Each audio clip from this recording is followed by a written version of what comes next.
Since the onset of COVID-19, there has been a change in human activities around the globe. A strict stay-at-home orders were issued in most parts of the world to control the spread of coronavirus. But are we really safe indoor?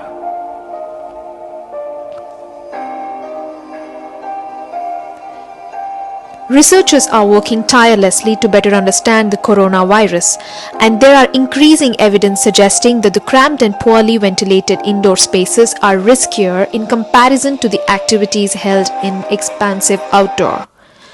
Let us look at this very first field study. On January 23rd, a family traveled from Wuhan to Guangzhou. The next day, they dined in a restaurant.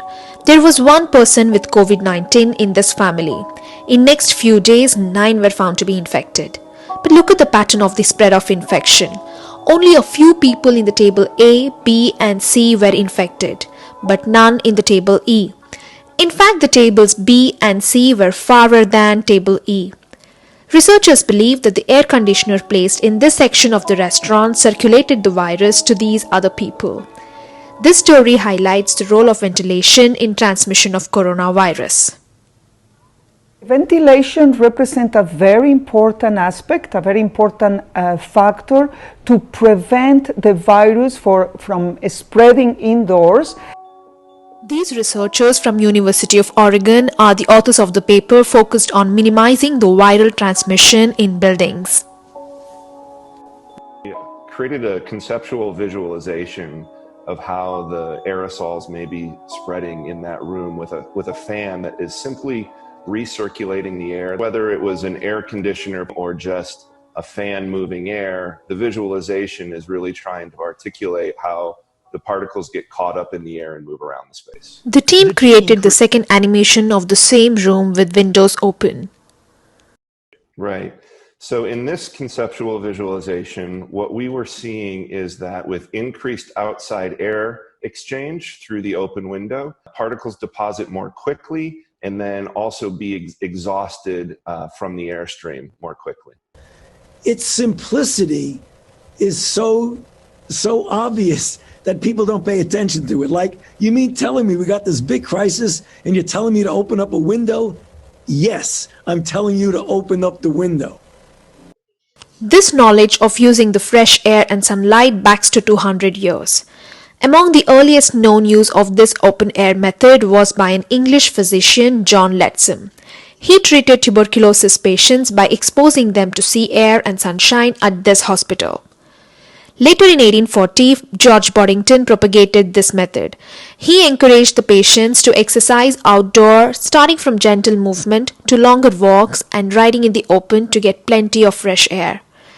This method in the later days became popular as sanatorium method. Patients were treated out in the open air or they were nursed in cross-ventilated wards with the windows open day and night.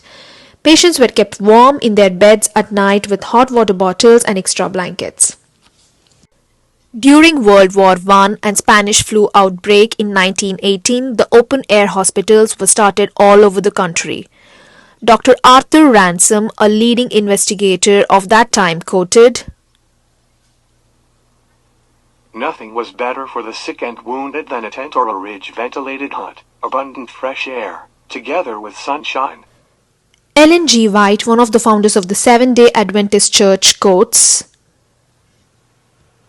"Nature is God's physician.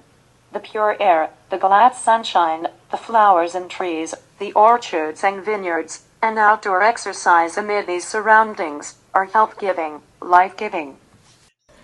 This study from Japan investigated the effect of forest bathing trips on human immune function. They took 12 healthy people to the forest areas for 3 days. The blood samples were taken before and after the trip and on intermittent days. They found that the natural killer cells number, concentration and activity had improved, and this lasted for 7 days after the trip. But what are these killer cells and what do they do? The natural killer cells are a type of white blood cells. They bind to the infected or cancer cells, delivers lethal bursts of toxins and destroys it. These changes in the blood were mediated by the phytoncides released by the trees and negative ions in the atmosphere. The negative ions are also generated abundantly by the moving water, which is termed as Lennard effect. These two unseen elements in nature can inhibit the growth of harmful pathogens and enhance physical, mental, and emotional well-being. WHO is working closely with these environmental organizations and has given a guidance on ventilation and air conditioning systems in the context of COVID-19. You sure can go on long walks, hikes, and bike rides in uncrowded areas. But that doesn't mean that the outdoor gatherings are without risk. The risk can go up and down depending on how each one of us behave. One needs to be cognizant of the fact that the virus is still there. So be mindful to take all the precautions of maintaining safe distance, wearing masks, and cleaning your hands frequently.